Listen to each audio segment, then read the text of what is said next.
जब हम vendor company का असेट लायबिलिटीज को अपनी बुक्स में इनकॉर्पोरेट करेंगे, लेंगे, लिखेंगे, तो हम उसके कैरिंग अमाउंट में चेंज नहीं करेंगे।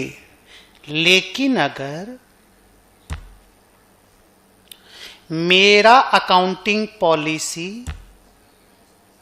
के हिसाब से तेरा कोई असेट लायबिलिटी का वैल्यू चेंज होता है तो वो करना पड़ेगा। क्या बोला, फिर से बोलो। अरे भाई तुम अपने स्टॉक को फीफो पे मारते हो, मैं वेटेड एवरेज पे मारता हूं। अब जब वो एक ही बैलेंस शीट में आ जाएगा तो सबको वेटेड एवरेज में आना पड़ेगा ना यार। तो उसकी वजह से अगर मुझे कुछ चेंज करना पड़ेगा तो वो हम करेंगे रे बाबा। उसमें मर्जर नहीं मेरे ऊपर आकर के फाइट करेगा ना, सुदर्शन मत कर नहीं तो परचेज में हो जाऊंगा, तुम जा भाड़ में। ये तो मेरे को करना ही पड़ेगा, नहीं तो यूनिफॉर्मिटी ऑफ अकाउंटिंग पॉलिसी कैसे मेंटेन होगा। सिमिलरली अगर कोई डिबेंचर होल्डर है वेंडर कंपनी में तो लायबिलिटी है ना, डिबेंचर लायबिलिटी है ना, डिबेंचर। तो अगर कोई डिबेंचर होल्डर है वेंडर कंपनी के बैलेंस शीट में और वो वेंडर कंपनी की बैलेंस शीट में 1 लाख रुपया का है, जैसे मान लो ये बच्चा, तेरा नाम बेटा मनीष, तो मनीष के साथ जब बातचीत हुआ ना परचेजिंग कंपनी का मेरा, तो मनीष बोला सर हम भी आपका कंपनी में डिवेंचर होल्डर बन जाएंगे, हमको भी आप अपना कंपनी का डिवेंचर इशू कर दीजिए, क्योंकि इसने वेंडर कंपनी को पैसा दिया था, अब उस कंपनी को ही हम खरीद ले रहे हैं, तो इससे तो बात करना पड़ेगा ना, ये भी तो एक ठो स्टेक होल्डर है, भले डिवेंचर होल्डर रहे। तो इससे बात की सर हमको 1,07,000 रुपया का डिवेंचर इशू कर दीजिए, बस मेरा इतना ही लालच है, हमको सर मोर डिवेंचर चाहिए, थोड़ा सा ज्यादा, 1,07,000 रुपीज का। और हम अग्री कर गए, हम छोटा सा बात के लिए झमेला नहीं किए। तो अब वो लायबिलिटी जब मेरा बैलेंस शीट में आएगा तो वो तो फिर 1 लाख में नहीं आएगा ना यार, ये तो नेगोशिएशन का हिस्सा है ना। तो इस तरह के नेगोशिएशन के थ्रू से अगर कोई चीज बदलना चाहे ना तो बदलेगा, अदरवाइज आप कोई चेंजेस नहीं कर सकते। जस्ट बिकॉज आप किसी रिवैल्यूअर को बुला करके बोलेंगे हम असेट लायबिलिटी का रिवैल्यूएशन करा देंगे, ना ना दादा चलबे ना, एक होते पारबेन ना। যা ওখানে লেখা আছে এইখানে ওইগুলোই লিখতে হবে। ठीक बोले हम बंगाली, तुमको मालूम बंगाली बोलता परफेक्ट, हर मारवाड़ी बच्चा है, तो हम भी तो यहीं पे रहते, उतना ही बंगाली बोले हम, तो तुम परफेक्ट मत बोल बेटा। तो सर एक बार क्लोज करता हूं मैं।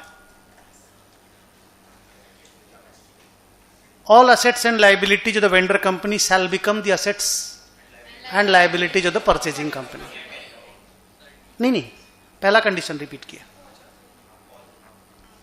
2, at least 90% of the equity shareholders of the vendor company shall agree to become the equity shareholders of the purchasing company. मतलब डिसेंटिंग लोग 10% से ज्यादा नहीं होंगे। इक्विटी शेयर होल्डर्स को बदले में इक्विटी शेयर में ही पेमेंट मिलेगा, फ्रैक्शनल पेमेंट कैश में हो सकता है।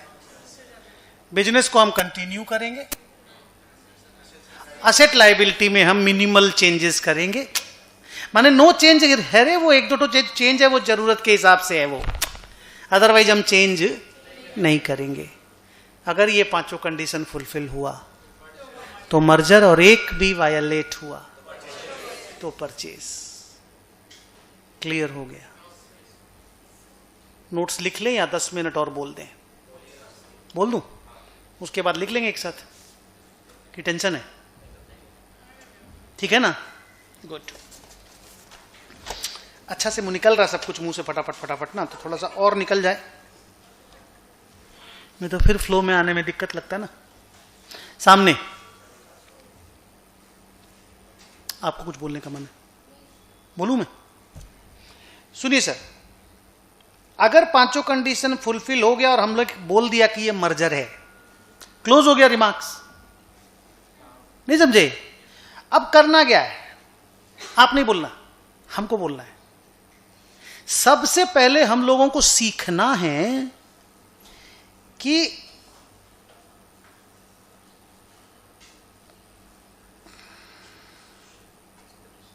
क्या लिखे कि परचेज कंसिडरेशन कैसे निकलता है। हेलो, क्या सीखना है कि परचेज कंसिडरेशन कैसे निकलता है। और परचेज कंसिडरेशन का ये जो फंडा है ना, ये मर्जर में और परचेज में सेम है। हेलो, माने मर्जर में और परचेज में हम परचेज कंसिडरेशन को अलग अलग नहीं डिफाइन करेंगे। आज जो कर दिए वो वहां भी यूज करेंगे।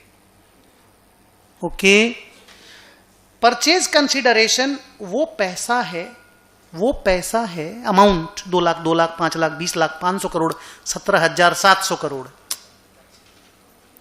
ये वो पैसा है जो परचेजिंग कंपनी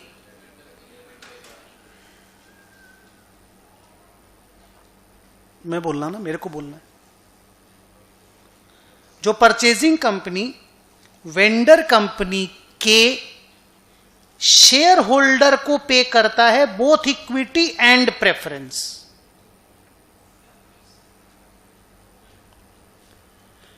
परचेज कंसिडरेशन वो अमाउंट है जो परचेजिंग कंपनी वेंडर कंपनी का शेयर होल्डर्स को पे करता है, बोथ इक्विटी एंड प्रेफरेंस। 2, जो भी वो पे करता है, जो भी कैश, काइंड, जो भी वो पे करता है, उसका फेयर वैल्यू पे मेजरमेंट होता है। फॉर एग्जाम्पल, मैंने बोला जैसे फर्स्ट 5 बेंच में जो बच्चा बैठा हो, देखो बैठा बच्चा हुआ है, बैठा 2 वर्ड मिल जा रहा है। फर्स्ट 5 बेंचेस में जो बच्चे बैठे हुए, they are equity shareholder of B limited. Last 2 bench में preference shareholder of B limited बैठा हुआ है। ठीक है, प्रेफरेंस शेयर होल्डर और इक्विटी शेयर होल्डर दोनों स्टेक होल्डर है वेंडर में। इनको मैंने बोला 700 करोड़ रुपए तुमको देंगे, इनको बोला मैंने 500 करोड़ देंगे। इजी से डिफिकल्ट में जाएंगे। तो 1200 करोड़ रुपया इज द परचेज कंसिडरेशन। ठीक है, अब क्या हुआ ना, इनको मैंने ऐसे नहीं बोला 700 करोड़ रुपया देंगे, इनको बोला तुम्हारा 2 शेयर के बदले हम अपना 5 शेयर देंगे, 5 फॉर एवरी 2। वो पुराना बात खत्म हो गया, अभी नया आ गया। तुम्हारा 2 के बदले हम तुमको 5 शेयर देंगे। तो जब 2 के बदले 5 का हिसाब बना ना, तो हिसाब आया 17 लाख शेयर हमको देना है। जल्दी, हमको 17 लाख शेयर देना है। तो 17 लाख तो नंबर ऑफ शेयर है ना जी, ये तो अमाउंट नहीं है। तो इसको अमाउंट में कैसे कन्वर्ट करें? ये तो काइंड का पेमेंट है ना, कैश पेमेंट तो नहीं है ना। नहीं, कैश देना है कि नहीं देना वो बात का बात है। परचेज में तो कैश देना अलाउड है ना, अभी उस पर झमेला मत करो। वो झमेला कल कर लेंगे, आज झमेला कंडीशन का मत करो। अभी कंडीशंस के ऊपर बात ही नहीं हो रहा है, अभी बात है सिर्फ परचेज कंसिडरेशन पे। अगर कोई चीज का कैश पेमेंट हो ना बेटा, तो measurement is never an issue. तुम मेरे को ट्यूशन फीस 15,000 रुपया दिया, 15,000 रुपया कैश में दे दिया। लेकिन अगर तुम बोलेगा sir your tuition fees I want to pay by giving you a mobile phone, समझे बात को, तो काइंड में पेमेंट हो रहा है ना, तो उस समय फेयर वैल्यू पे मेजरमेंट होगा। 17 लाख शेयर का आज के दिन का मार्केट प्राइस क्या है, क्वेश्चन में दिया हुआ रहेगा, डोंट बी वरीड। उससे मल्टीप्लाई करके बोलना this is the value of the consideration. तो हम लोग बोलते purchase consideration is the sum total of, क्या बोला, is the sum total of the cash shares and securities issued by the purchasing company to the shareholders of the vendor company. If the payment is made in kind, then they should be measured at fair market price, या खाली fair value बोलो वही market price होता है. fair market दोनों बोलने की जरूरत नहीं. समझे लास्ट वाला लाइन? सो जब परचेज कंसिडरेशन का मेजरमेंट होगा तो 3 बातें ध्यान में रखनी है. बात नंबर 1, इक्विटी शेयर होल्डर और प्रेफरेंस शेयर होल्डर दोनों को जो पेमेंट किया जाएगा दोनों पीसी में ऐड होगा. पीसी परचेज कंसिडरेशन का शॉर्ट फॉर्म, दोनों पीसी में ऐड होगा. बाकी किसी भी आदमी को कोई भी और पेमेंट करेंगे, जैसे मनीष को 1,07,000 रुपया दे रहे थे, डिवेंचर होल्डर था ये, उसका पेमेंट पीसी में ऐड नहीं होगा. हम पेमेंट करेंगे, अकाउंटिंग भी करेंगे, बट उसको पीसी बोलेंगे नहीं. हेलो, तो दो बात बोले हम. All the payment made to या payment to equity shareholders and preference shareholders both will be added to calculate PC. PC calculation में any other payment made to anybody else cannot be added.